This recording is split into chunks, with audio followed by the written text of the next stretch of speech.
Suleiman. I'm Senior Researcher on the Dialogue and Advocacy team, and I will be your MC for the evening. Welcome also to those who have joined online. I hear that there is a streaming link. Any who are in the overflow, in our Mercado boardroom, welcome to our dignitaries and our diplomats as well. So each year, ahead of the Nelson Mandela Annual Lecture, the Foundation convenes a dialogue to engage critical questions that are shaping our shared futures.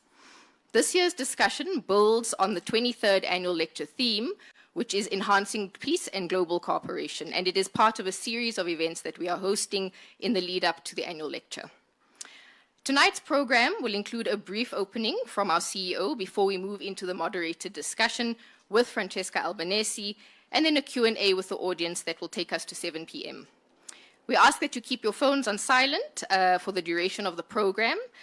We do have media in the room, so please be mindful of cameras and equipment. And in case you really need to leave, I'm going to ask that you please do so via the exit at the back unless you are in the first 2 rows. To officially open today's dialogue, I invite to the podium our Chief Executive Officer, Dr. Mbongiseni Buthelezi, who will offer welcoming remarks and set the tone for our discussion.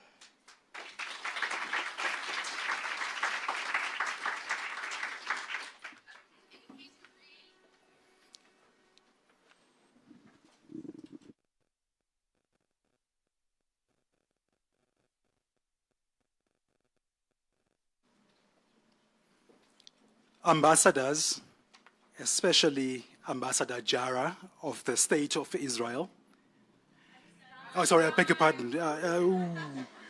Of the State of Palestine, I beg your pardon. I'm not reading my notes properly.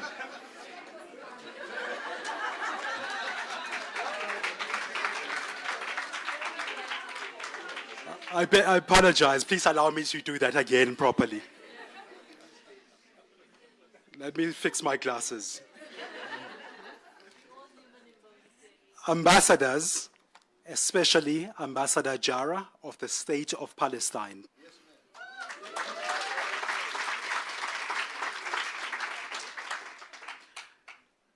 Trustees of the Nelson Mandela Foundation, supporters and friends of the Nelson Mandela Foundations, colleagues, current and former, ladies and gentlemen, good evening, and please accept my apologies for my terrible faux pas once again. A warm welcome to everyone joining us and to those joining us online for this year's pre-annual lecture dialogue. This evening's conversation takes place at a time when the world faces deep moral and economic questions.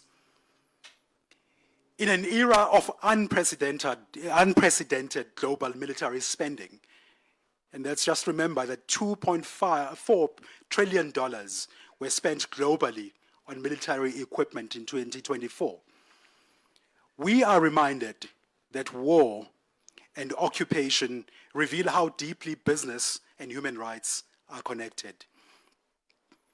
The choices made in boardrooms and trading floors ripple outward, shaping and sadly ending lives. For our 23rd annual lecture and this pre-annual lecture dialogue, we are honored to host Ms. Francesca Albanese, the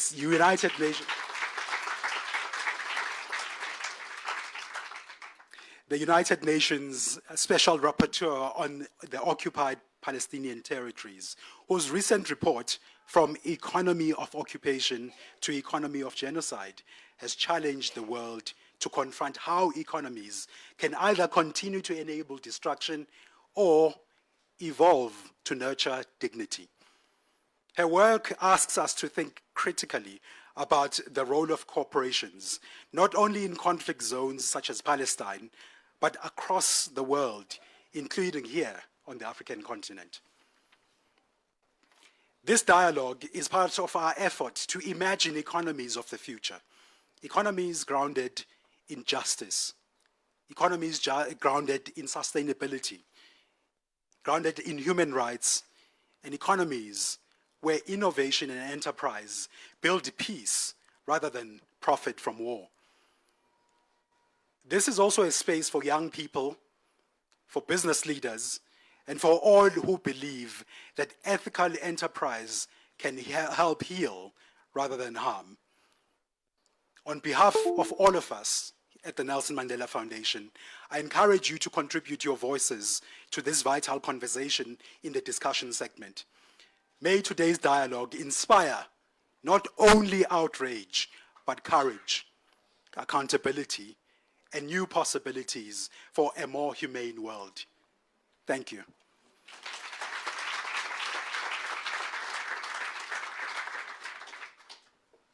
Thank you so much, Mbongiseni.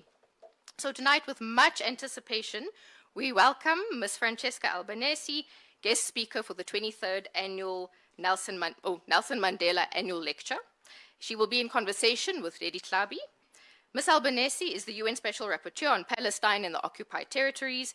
She is a leading international law expert whose most recent report, From Economy of Occupation to Economy of Genocide, examines how corporate interests and our economic system at large have contributed to sustaining and upholding the genocide in Gaza and the enduring unlawful occupation in Palestine.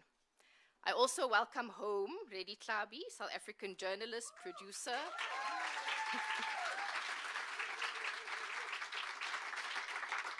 author, and former radio presenter.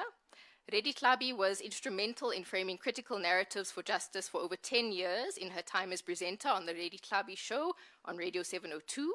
She's currently a presenter on Al Jazeera, and she's no stranger to the South African audiences.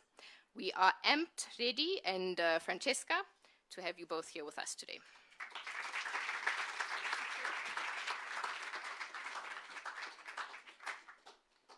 Hello. Hi.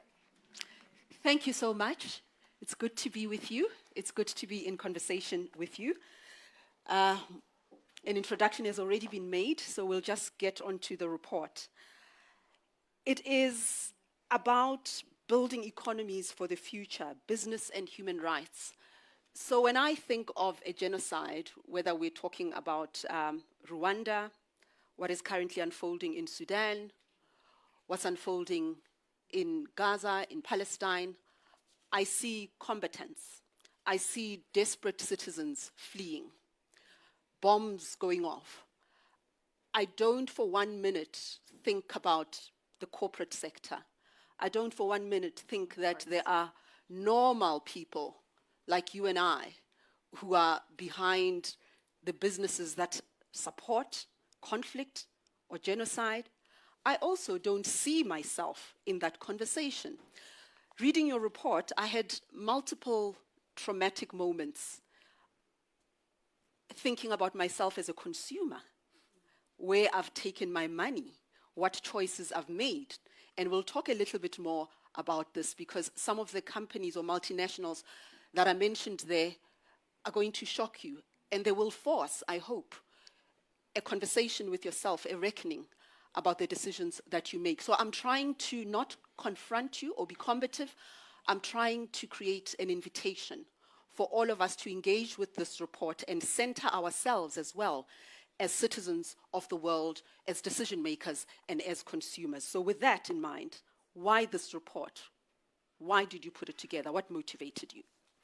Yeah, thank you very much, and thank all of you for being here, and especially the Nelson Mandela Foundation for inviting me to South Africa, and for gifting me with the opportunity to have so many meaningful conversations. I'd also would like to say and to acknowledge the challenges that everyone in the foundation, including the trustees, are experiencing because of my very presence here.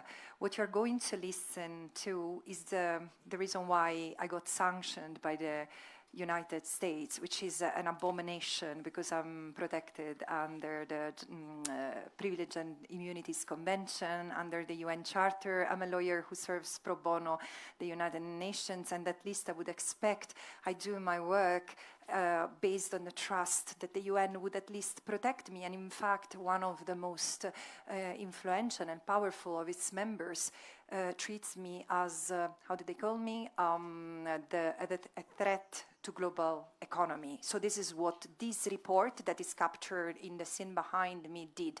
And now, because I've not been silenced, now they're going to go after anyone who interacts with me, and I really beg you to keep your eyes on the Nelson Mandela Foundation when I've left the country, because they're vicious. This is the reality. And coming from a region which has been devastated by the mafia, I do understand how these people operate, because the mafia is not what Hollywood really tells. It's not about drug dealers and street thugs. No, it's about a very sophisticated white-collar system where there is a collusion between the political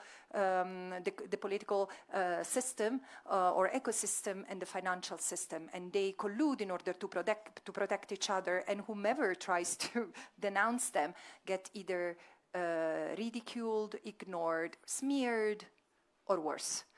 And at the same time, as someone who's been dealing with Palestine for quite a long time, I realized that our understanding of Palestine is progressive. I mean, the Palestinians have denounced apartheid for a long time, and still it took decades for all of us to understand why South Africa had given the world the term of apartheid, but it fits very well, not only Palestine, but the other systems where there is one racial group imposing a domination over one other or other racial groups in order to preserve that domination, and uses inhumane acts as a tool to enforce it.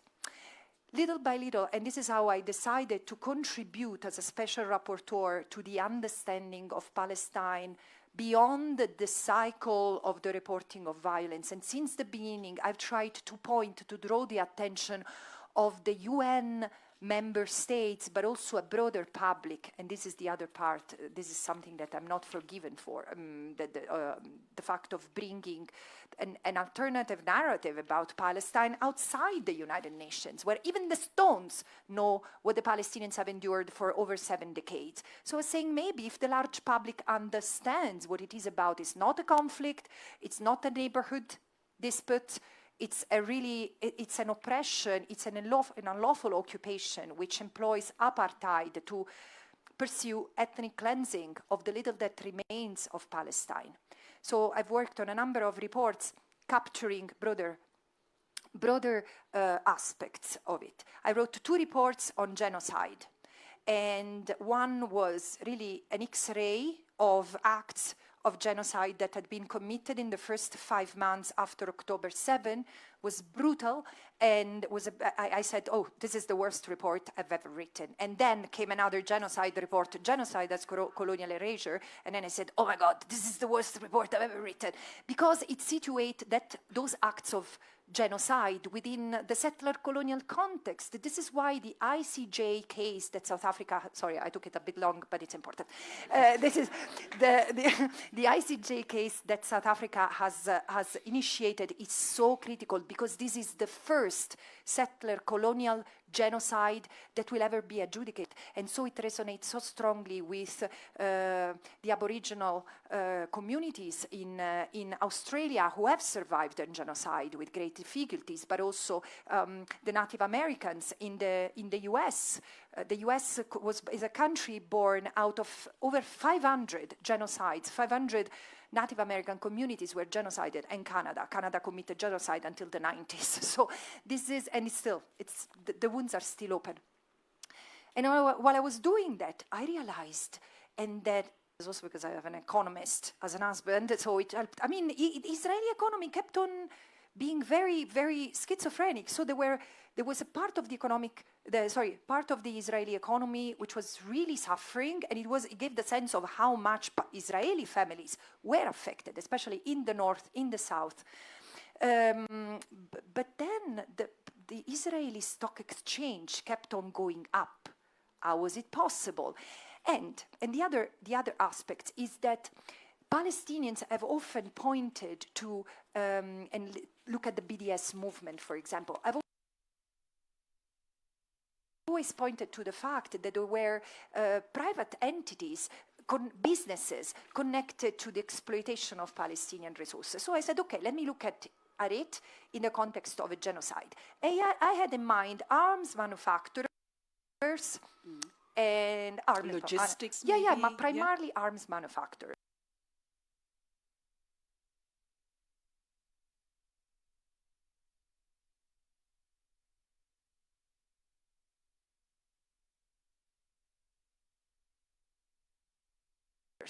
Then I sent a call for submission, and I received over 200 reports.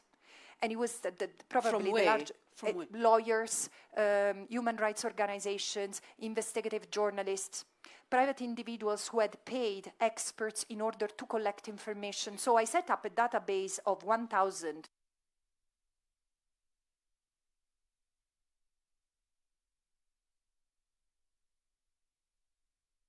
entities.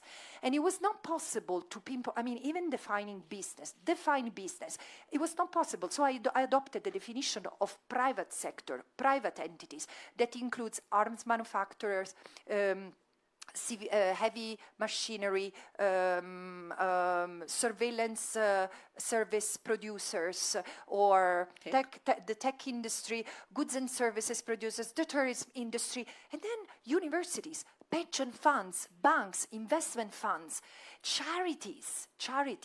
So when we had, I had a great research team supporting, so when we had laid out all this, we tried to make sense of it, and this is how I could tell the story, because it's about storytelling and explaining the system. This is what brought me to be considered a threat. This is Africa, this is Congo, this is probably Sudan. I'm not an expert on Africa, but I can tell you this is resonating a lot with people in the part of the world I come from, who connect the precarity of their economic situation, especially the young generation compared to my generation, and say, you know what, it's not just an act of charity to engage in Palestine, it's also about us, and I will explain. So I say that the private sector, can I stand up? Yeah. So the private sector contains... That's the lecture, guys. The private sector, I will be shorter on the next answers, I promise. But the private sector the economy of the occupation, what Israel has set up, just in the little that remains of Palestine that has been occupied. I'm not saying that this has not been practiced also on the Palestinians inside Israel.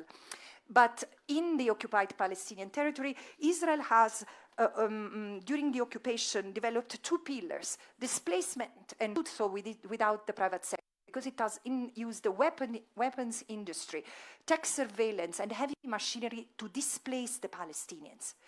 You need to use force in order to, in order to kick out, to segregate an entire community. You need surveillance to make sure that they don't leave those Bantustangs, right? And you need to make sure that they don't get into your space. So you need also to develop, to adapt, to customize those weapons. And Israel has tested for decades method of surveillance and even shoot-to-kill policies on the Palestinians. And of course, the heavy machineries, Volvo, Hyundai, Caterpillar, have been used to cleanse the area, to destroy villages, to uproot trees, and so on and so forth.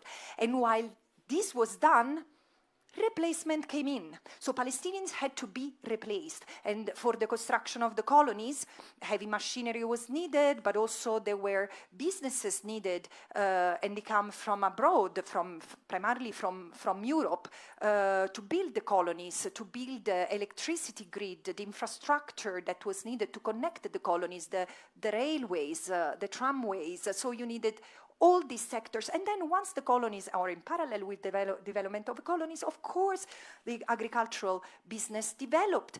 I had, open a parenthesis, I had a discussion with the Norwegian pension fund, which, I mean, Norway is a great country, friend of Palestine, right? Well, 10% of its sovereign fund was invested in 45 companies that I have investigated. If my report, which cites 48 entities, were to be read as a list, I would have failed.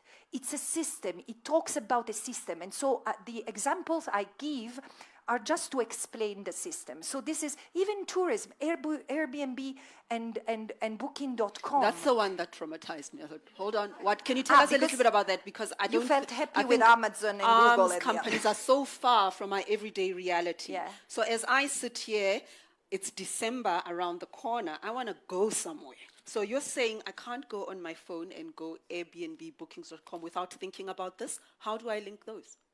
You use internet and you book your hotels and your trips without Airbnb and Booking.com. You cannot. What are they doing? Yes.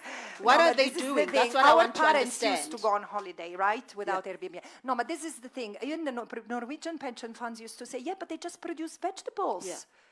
Doesn't matter. They produce vegetables that should be produced by the Palestinians, not by the settlers. And so, and the tourism industry is, look at Airbnb and Booking.com. They advertise, and all this has been, I gathered information, so they get, because then they delete it. But they advertise nice, splendid apartment in a French-speaking neighborhood, in a settlement, on stolen land. Property that has been stolen from the Palestinians. And there are even Keller and real estate agents like Keller selling Palestinian property before even it's stolen. Auctioning Palestinian property from Montreal and New York, it's abominable what the system behind it is.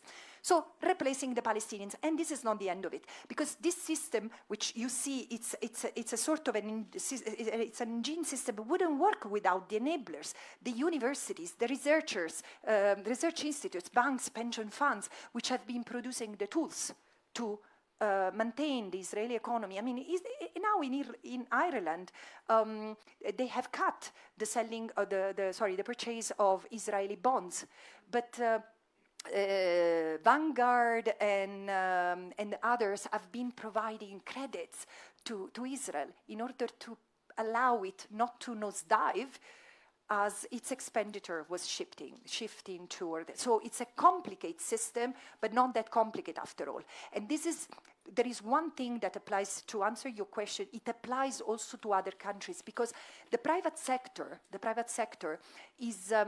has been the driver and the enabler of settler colonialism. Behind every conflict, there is a struggle for resources, and behind any settler colonial enterprise, there is this rapaciousness to get resources, and it has happened inside Europe before it became too expensive and pushed settler colonialism to become what it has become, an exported domination strategy. But so, of course, look at Congo. The question is, settler colonialism ultimately kills the right of self-determination of a people. And as it's true in the context of Palestine, it's true in the context of Congo. And the International Court of Justice has said the occupation is unlawful. So businesses, the very fact that businesses or any private entity is connected to an illegal endeavor puts it at risk. They have entered a red zone. They are already violating the guiding principles on business and human rights. And this is why they must be held accountable. I just want to break down a few concepts, because listening to you now, it sounds as if the involvement of different players in this ecosystem is at multiple levels. There are those who are actively arming the genocide, producing the arms that are being used against Palestinians. There are those who are profiting from it. And then there are those who are participating in the economy knowingly or unknowingly. What I'm getting at here is that help us understand how your report makes categories of complicity, involvement, activity, so that we may locate the conversation on new economic pathways. What do we do with what you're telling us? When we leave today, how do we engage with your report? And what does it mean to disengage from this very overwhelming ecosystem? Look, it's the engaging unknowingly that I would question, because we are not in the 1800s. Okay. We are in a time, we live in an era where businesses, private entities commit to ethical guidelines. And their ethical guidelines speak of specific principles. There is a global compact, there are the UN guiding principles on businesses and human rights. And it's interesting because then companies say, yeah, but they are not hardcore law. Of course, they commit, they advertise on their website. If you look at the Italian oil company, I mean, it looks, if you look at the website, it looks like a human rights organization. It seems that their purpose is to protect the environment.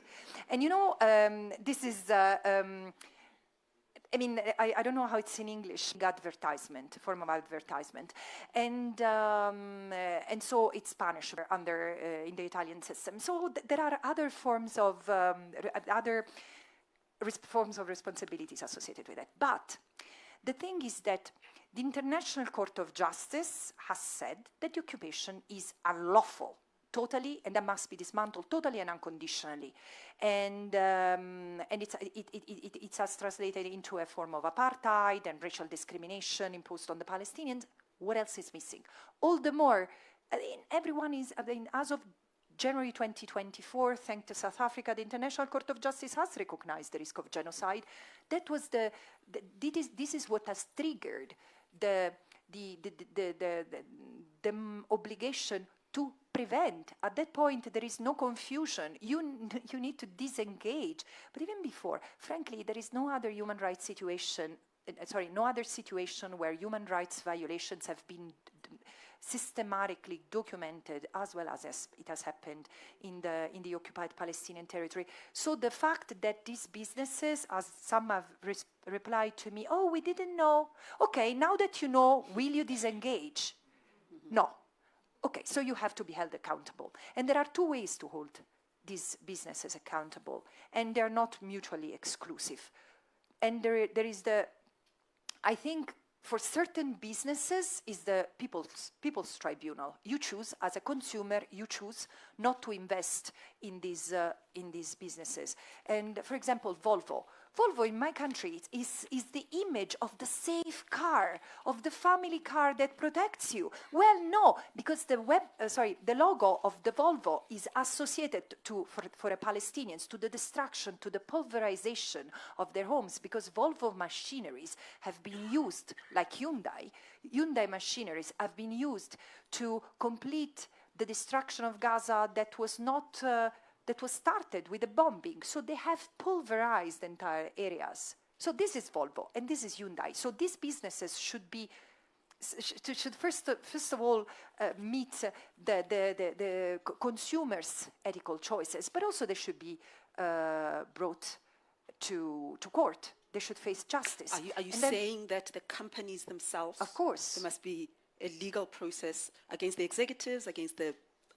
Absolutely, absolutely. And it depends. It depends. This is why it very much depends on the legal, there are jurisdictional limitations. So let's say the International Criminal Court is responsible for individuals who have committed war crimes, crimes against humanity, and genocide. So those who have provided the systems, the technology that has allowed Israel to become the killing machinery, to the Israeli army to become the killing machinery that it has been operating in Gaza, well, they should be investigated, at least. And, you know, we have the CEO of Palantir on record when he was challenged in a public debate by someone who said, yes, but you have been killing my family, presumably terrorists, he said. So he showed, this is in my report, so he showed knowledge of what he was doing. And this is why you see the hubris of these people. I can tell you in other cases, it's really they behave as if they were above the law. And this is what businesses have done all along. And states, with the legislations or the loopholes in the legislations, have created the perfect ecosystem for businesses to continue to elude their obligations. And this cannot happen. And there have been two moments in history that have been transformative. One was the Holocaust, after which this was the first time where we had the post-Holocaust industrialist trials, where, for example, those who had provided critical chemicals, materials to the Nazi regime were brought to court. Then we can discuss whether justice was delivered or not. But in South Africa, there was another momentum because of, after the apartheid, there was this questioning of the role of businesses in creating this abuse and sustaining this abusive regime. And Palestine is offering the opportunity to become better. But this is where courts have to function. So one is the ICC, but also where these businesses are registered, it's important, or where the CEOs, in cases, again, there is not one-size-fits-all analysis, but the 48 entities that have put on notice, for each of them to each of them I've provided a factual analysis of what they have done, and then a legal analysis, a legal assessment. Look, prima facie you have been contributing to the violation of Palestinian self-determination and to facilitate annexation and permanent occupation. So just because of that, you are contributing to a human rights impact. So somewhat you need to be held accountable. It depends on the legislation on the country. But if, for example, Heidelberg Cement, a German company who has been extracting, he got concessions to extract. Extractionism is a super relevant story in this continent. Yeah. But they've been exhausting quarries in the occupied Palestinian territories. So they were renewing. In the time of genocide, they were renewing the licenses.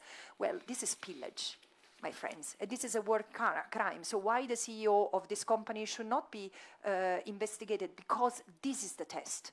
Again, we have not been able to stop the genocide, we have not been able to prevent the genocide, but we need to make sure that there is accountability. And this is why lawyers now are more needed than ever. Let's give meaning to this wonderful profession. So I'm just thinking about the extractive industry. Economies built on the back of poor laborers here in Africa, in South Africa, environmental rights being subverted. We have cases of, silicosis, miners dying, no recourse, no compensation. Glencore comes to mind, Total in Zambia, Exxaro as well. I'm now thinking, if you raise the complicity, the direct responsibility of huge multinationals and encourage consumers to boycott them, not to invest in them, I bet you there are people in this room who are thinking, what about the jobs? What about the jobs? And I'm wondering whether is that now blackmail? Will economies collapse if action is taken as a result of this? Or are you saying the cost to humanity is so much bigger than what economies, countries stand to lose if they took action?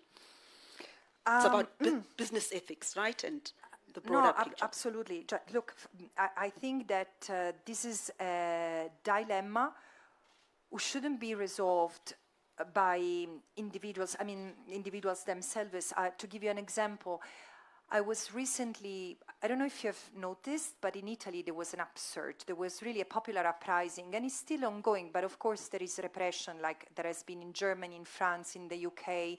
So for once, Europeans are doing the right thing. They are reacting against the businesses, against the governments, taking legal actions, etc., which is amazing. And but the thing is that, for example, dockers have been particularly dockers and trade unions have been really effective in Italy because they've said we are going to block all.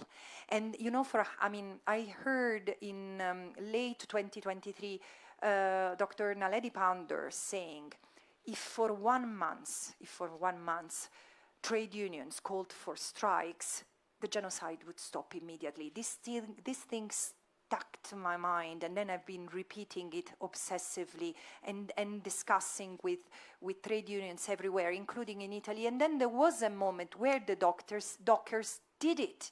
They said, we call a strike, we start blocking everything. Students had already done it, and that they had been punished, but all of a sudden they came out together. And here's the dilemma. One set of dockers in a city said, yes, but if we close the port, and the other port is going to open, there will be a crisis because the economic gains are going to shift and we will be punished. This is why I'm saying you need to, how many ports in Italy are transferring weapons to Israel? 5? Well, the 5 of them have to come together. And again, there is a legal action to take against the government because sending weapons to Israel is ipso facto a violation of international law. It's very, very clear, it's easy. And so why I'm quoting this anecdote, because I think that we need to see each other as a humanity, and we need to understand that we live in an economic system that has made the majority of us disposable. We do not count, and weakening our rights is a way to make us more and more disposable. And Europe is seeing it. I mean, I see the difference between my generation and the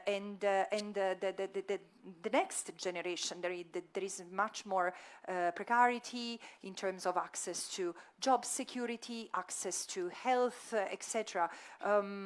Support to education. Education was free when I was at university, and now it's changing. So, but while the expenses are, I mean, the public expenditure is shifting toward military from health and education. So the question is, we live in a system which is devised to make us weak, and this is capitalism. It's not a state of nature. It's been there for 300 years. But it's not just, I mean, I'm not proposing an anti-capitalist agenda, but I'm just saying we need to tame this wild beast. It's okay to pursue profits, but not to the expense of human life. And this is true in Palestine, it's true in Congo, it's true in South Africa, etc., etc.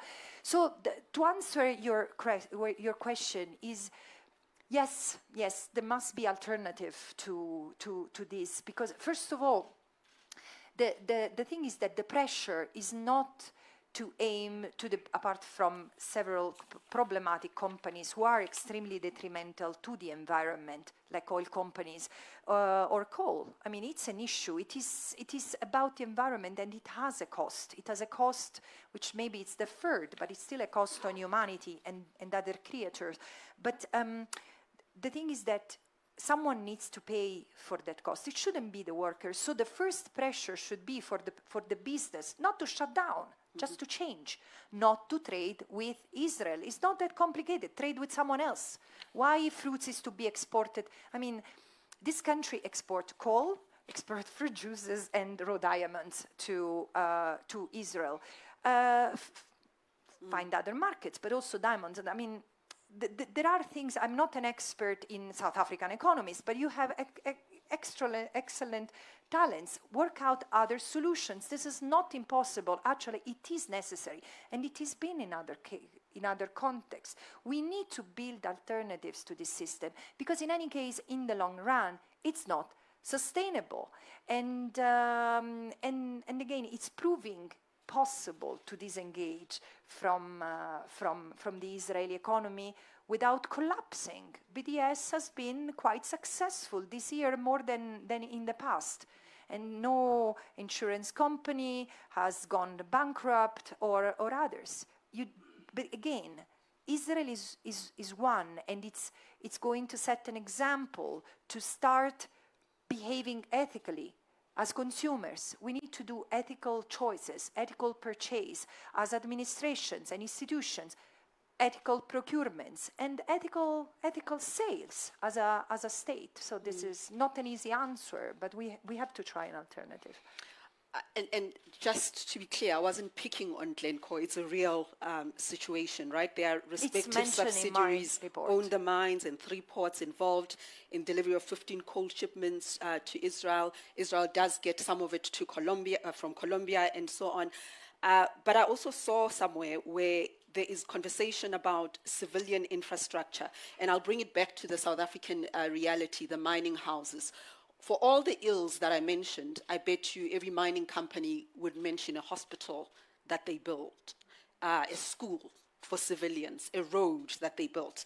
I can even go to Sudan and talk about the UAE. The UAE is not just focusing in responding to this crisis on the military elements of it. They will talk about how they are investing in Africa, and we are seeing as they crisscross the length and breadth of the globe, how UAE officials are speaking a little bit more on multilateral platforms about the money that they're bringing into Africa. So you have this duality. You have this reality, and you have a claim that they make about investing in civilian infrastructure. Your response? It's Look, for the people. Everything has a price. And again, the question is, I mean, I hear, and it's no surprise, but I hear especially young people being very, very critical in this country when discussing the end of apartheid, because they say, yeah, but look at the economic situation. This is the thing. You cannot dismantle apartheid for real without uprooting, without dismantling the economic, financial underpinning, the backbone of the system. And again, settler colonialism is in and of its own an exploitative system that is to be seen and undone in order to then create an alternative. Dismantling the discrimination was critical, was fundamental, but if there has not been a proper redistribution, and again, I don't want to speculate because I don't know South Africa well or well enough, but the land reform that was expected, has it taken place? Yes or no? Has justice been made? Has there been compensation, restitution, so as to rebuild the trust, to give the economic means? Which means it's not a failure. It's not a failure. It's still work in progress, and it is to be continued. So justice is always an unfinished business. Good news. We've got about 4 minutes before I come to the audience. What I'm going to ask you is to just start thinking about the question, right? Start thinking about the question. No preambles, no speeches. You can tell us who you are because we are lovely people. We love to know who you are. Tell us who you are, where you're from, and then just say your question or say your comment, and only one. I'm going to be very strict about that. The Nelson Mandela Foundation is very generous. I've never moderated any platform where the Q&A section is over 60 minutes. They always give you guys 5 minutes, and it's unfair. So don't abuse it. We're going to give you some time to ask your questions. Okay, there's a lot to say about that intersection, the struggle for ethical and just business practices. I'll just pause here for 1 minute and just talk about you. You've been sanctioned by the United States. And who knows, maybe there'll be more sanctions after this. Oh, no. How has that, I don't know, how has that energized or truncated your work? I ask this because we are at the Nelson Mandela Foundation. The man about whom we gather at this time annually for the lecture, and on 18th of July when it's Nelson Mandela Day, the man was portrayed by some as this cuddly grandpa who didn't have radical politics. He did. He responded to the demands of the time. When it was time for the armed struggle, that's what he called for. When it was time for engagement across color lines, across geography, across gender, he knew how to do that. When it was time to lift that Rugby World Cup trophy, he knew how to do this. He was also about dialogue. And I think dialogue is far more important when we disagree.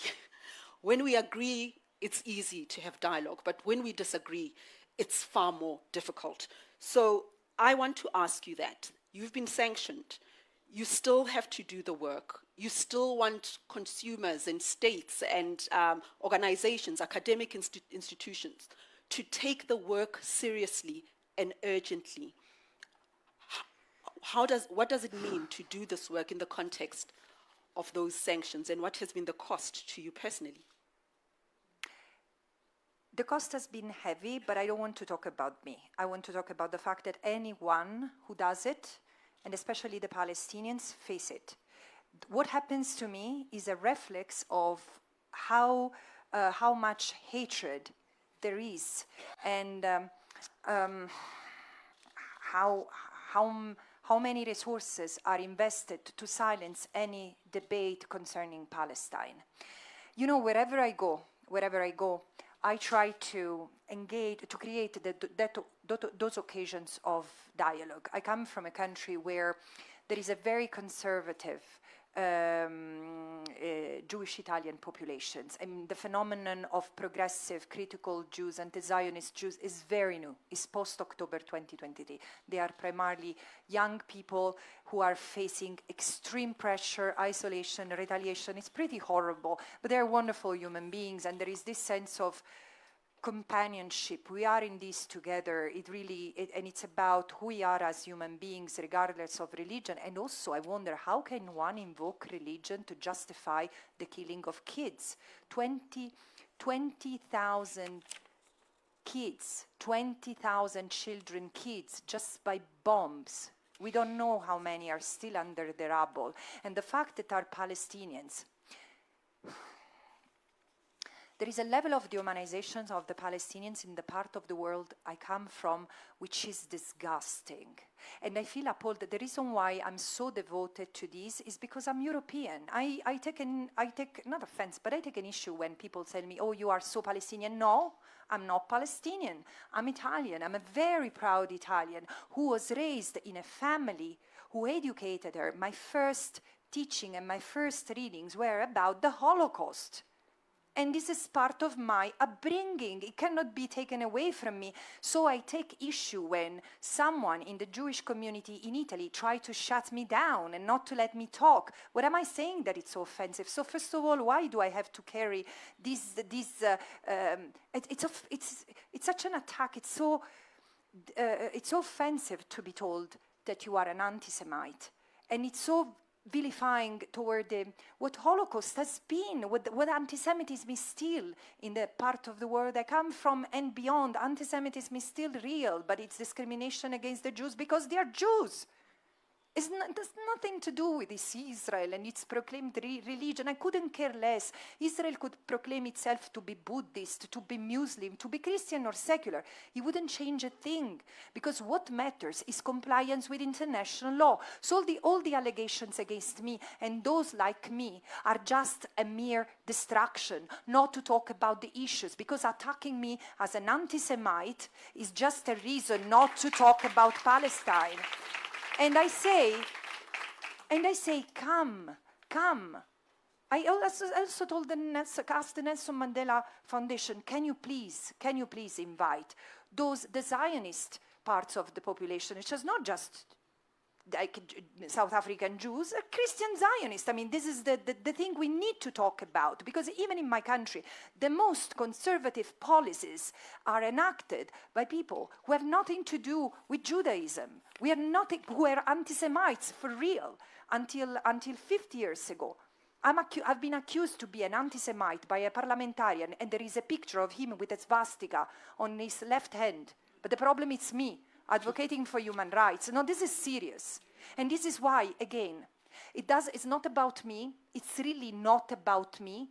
But again, because I'm a European descendant of people who let millions of Jews, including 1,000 Italian Jews, to be slaughtered, and before being slaughtered, to be starved in ghettos, I feel a moral imperative inside me to stand against this. Okay. And this is the only reason I'm against this. And brings me to this. Last question. There's some impatience. I mean, the ICJ ruled yesterday that UNRWA has not been, there's no evidence brought by Israel that UNRWA has been infiltrated by Hamas. It recognized UNRWA as the body that is authorized to do the work that it is supposed to do. So there are these periodic legal and moral victories that should, to use that word again, energize those who do the kind of work that you do. But in the context of what you found in your report, this is my final question before we get to the audience, is international law enough? Is it enough to make accountable the corporate entities that you have just highlighted, and where does that process start? Very quickly. I think it is. International law, though, is as effective as the will of states to enforce it. And this is where people living in democracies make a difference compared to people living in dictatorships, because we can influence the governments to protest and to protest, demonstrations, but also direct action. This is why the BDS is so important, and you do not need to adhere to the movement, but it's something that should be so intuitive to South Africans, and it's less intuitive for others. But it's necessary to take concrete actions. International law is as good as it's needed in order to bring justice. And justice for Palestine is not just justice for Palestine, it's justice also for us, and starts at home. Questions? Hands up. Name and the question. Yes. Do we have a roving? Okay. I'll help with this. Thank you. Here we go. Thank you. Thank you very much and welcome to our country, Francesca. I'm Zunaida. I'm an attorney and I am a legal researcher at the Mandela Institute, School of Law, University of the Witwatersrand, where I lead the Climate Law and Litigation Program. So your report is brilliant. It talks about genocide. I'm going to read my notes. No, we don't want notes. We want the question. You've identified genocidal acts. You've evidenced genocidal intent. You've talked about complicity and state responsibility. And I note similarities in the ICJ 2025 July Climate Advisory Opinion. The court made very clear state responsibilities. The court said these are erga omnes responsibilities. The court, knowing transnational challenges with accountability. And I just want to know from you, this is my question really. So can you discuss how climate human rights discourses interact with this, the displacement, the infrastructure damages, the famine for an already vulnerable and attacked Gaza and Palestine? Thank you. Do you want us to take a few questions around and then you'll so remember? I can skip the question. Okay. Can you take it right to the back? I've seen you. My name is George Knock. I'm a lecturer. I just wanted to know the uprising of the youth in terms of pro-Palestine. Will that have a massive impact in the future? That's how you do it, guys. You're my favorite person in this room. Who's okay, there? Let's go. Hi, my name is Nairi Blankenberg. I work with museums and heritage. So we have a long history of understanding about the Holocaust and the steps of genocide, et cetera. And I guess my question to you is, I don't think this issue is one of ignorance. And how do you respond when the damage keeps happening despite people knowing what's going on? Yeah, I agree. Okay. We can so we can do 3, right? No, maybe more. More? No, this is 3, so we can take 5. Okay, 2 more. Okay. My name is Miriam, and I work in the development sector. My question is, you've pointed out that genocide is very much entrenched in economy, and it really will take a lot of micro-revolution in individual revolutions, consumer revolutions, to disentrench this, right? But not everybody has access to this information, especially because we know who really rules the media and who controls the narratives that people are exposed to. So how do we, as people that know what is happening, play an active role in making this obvious so that people have an easier way of making the right choice? Okay. I think that's 5, hey? Or can I not count? That's 4. I did fail maths, but there we go. Hi, I'm Francesca. Can you speak a little louder, dear? Okay. Can you hear me? It's on, right? Okay. The green button's on. The green button? Yeah, just speak into it louder. Yeah. So my question, my name's Dorcas. I work in the corporate sector in consumer insights and marketing strategy. And I just wanted to ask you, what advice would you offer to small businesses that lack full visibility across the value chain, but are eager to participate in this human rights-centered transition? Yeah.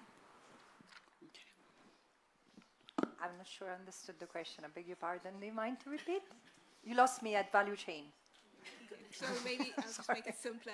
A lot of small businesses have multiple stages in their value chain, so they don't necessarily see exactly where the source of the issue might be. Yes. So what advice would you have for them as they try to also involve themselves in this transition to be more human rights centered in their sourcing and supply chain initiatives? Thank you. So that's 5. Yeah. You want more? No.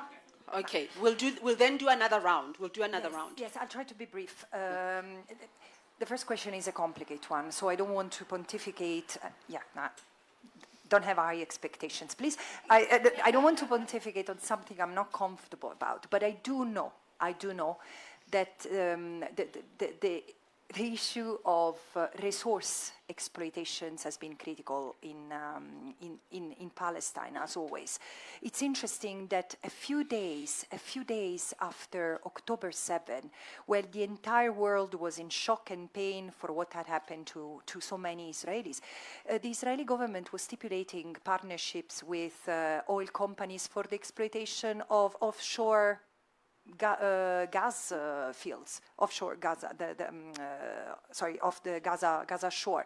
So the thing is that, and of course this has an environmental impact. The destruction of Gaza has an environmental impact. So there are so many ways to look at state responsibility that comes out of the International Court of Justice opinion on climate change, in the sense. How are the Palestinian people going to recover from that, from the damage that has been made to the environment? And will this be taken into account, including when the responsibility of others, of the United States, of Germany and Italy? I mentioned these 3 because these are the ones who have been providing weapons in violations of the provisional measures ordered by the International Court of Justice. So again, it's not gentle it's not kind to answer a question with a question, but this is what comes to mind. This is an area that necessitates of definitely for the research, but also for accountability purposes. I don't have the crystal ball, so I cannot tell you whether this youth movement it will lead to, on whether it's sustainable, but I do see that this has been mounting. This was unlike many who have joined lately the realization that there was a genocide ongoing. Students have been the first in US campuses, in 120 US universities. Students, many of them from other countries, many of them American Jews, they have been the ones staging encampments in order to protest, not to protest the genocide, but asking accountability to their universities. So they've been the first responsible actors. And with such a youth, I feel reassured that we are getting toward a better place. Now, the point is that they cannot be left alone. And now, yes, workers are coming into the scene, but there is a need for everyone to sacrifice a little bit of their comfort so that another people doesn't lose everything. And are we up for the challenge? This, I don't know, but this is what we are called to today. I agree with you that this question is not one of ignorance. People know what's going on. They refuse to see the Palestinians. They refuse to see the Palestinians as human beings. I mean, the fact that you ask me, what keeps you energized? Nothing. I'm not energized. I'm in distress. I mean, this is PTSD, because I cannot rest unless I keep on giving myself a meaning. And either I am with my children or I am with you, trying to stop the genocide and thinking that perhaps if many more people understand, this is not the first genocide that happened under our eyes. I mean, we keep on bringing the example of South Africa as a case of proximity to Palestine. But again, I do think that the way Jews have been treated during the Holocaust speaks more to the destiny that has fallen upon the Palestinians. I mean, it speaks more to this than anything else I can think of. Because if you read the Nuremberg trials, acts, the proceedings, you will see at a certain point, I mean, Nazi soldiers are asked, yeah, but why did you exterminate everyone? Because they were a danger. They were a danger to us, pure race, superior race. And yeah, but the kids, why the children? Because they would grow into a danger. And this is the thing, when you hear, I mean, I hear even others, I mean, this narrative is amplified in Europe, in my own country, and it pains me to hear acclaimed journalists dismissing the fact that there are 20,000 Palestinian children killed. Because if I say, and just provocatively, but if had 20,000 Israeli children been killed, where would be today? And thank God it has not happened, and it shouldn't happen. But why Palestinians' life doesn't matter? Because we are racist. And my friend Raz Sigal is right when he says the idea of the pure race was not a product of Hitler. It pre-existed Hitler, yes, colonization, because in fact the Germans experimented on the Jews with the concentration camps, the tactics that they had, extermination tactics that they had experimented and practiced against the Herero and Nama. And look at the way they deal, look at the way Germany deals with the two genocides. Isn't it Orientalist, at least? Yes.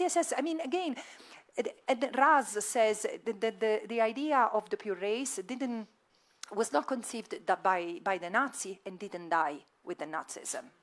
This is the thing. We still have to face racism. When we will have uprooted racism, discrimination against the other on any ground, yet the first two lines of is the Constitution that you have, that it's the beautiful statement against any forms of discrimination. This is the world achievement. This is the world challenge, because of course there is discrimination also in Africa. I live in Tunisia, and Tunisians are racist against someone else, and probably there is here as well. And there shouldn't be. So this is our common enemy. And this is the long-term engagement, but today Palestine is putting us on a test. And they say, oh, but you are divisive. No, it's that the word is divided between those who want to stop the genocide and those who continue to defend it and its reasons. So, no, I didn't say that. Sorry, where are you? I didn't say what you said. I said that genocide is the dormant gene of settler colonialism. No, and the private sector, economic reasons are ingrained not in genocide. I wouldn't have the capacity to say that because I've not studied the other genocides. But settler colonialism is driven or is supported, is upheld by economic and financial reasons. And the media, where to start? Of course, can you hear me? No, Yeah. Corporate media, state-owned media, especially in Western countries, in the global minority, have been part and parcel of the ecosystem that has enabled the genocide. And this is not different from other genocides. If you look at the jurisprudence that was developed in the post-Rwanda genocide and post the former Yugoslavia genocide in Bosnia and Herzegovina, you can see that the media has been pointed at as a factor of complicity, as an element of complicity. And the thing is that what is new here, but there are precedents in the Holocaust, is that there has been a cross-country, a transnational discrimination against this group, which has been killed, blamed and smeared. And the only precedent that I can think of, but this is where debate must happen, including among genocide scholars, is that in Europe the same discrimination was traveling across the continent against Jewish people. And the same stereotypes would be used in France and in Holland and in Italy. So we need to, and again, this is part of our European history. This is why I don't want to be silenced on that, because we have made mistakes in the past, but we must be better. This is not the first genocide that happened under our eyes. This is the first genocide that we realize, of which we have a sense of awareness. And so we are called upon changing matters, taking matters in our hands and stopping and punish it. Look.